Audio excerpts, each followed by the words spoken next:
सिंहासारखं राहायचं, कोणाला नाही भ्यायचं. तुमचा भाव खंबीर आहे तर कोणालाच भ्यायचं नाही. बाकी मी बघेन. कुणाचा फोन येतोय रे? माझ्या शिवविनीचा फोन येतो या. चल की मग. नाही नको, परत करतो फोन दिला मी.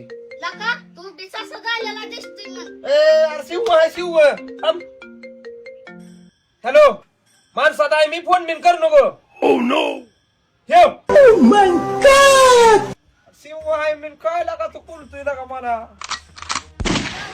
जेवला नाही म्हणा, जेवला नाही. जेवला नाही ना बघून बाया. Accident झालं म्हणा, तुमचं tension नाही. ऍक्सिडेंट झालाय त्याचा, टेन्शन ना तुमचं राव. हात गळून पडलाय म्हणा. गळून पडलाय त्याचा. हा हात हात हात. हा तुमचा आवाज ऐकून हात बरा झाला म्हणा. तुमचा आवाज ऐकून गळून पडल्याला परत चिटकला. तुमच्या टेन्शन म्हणा गोव्याला जायचं त्यांनी कॅन्सल केलंय. तुमच्या टेन्शन ना कॅन्सर झाला त्याला.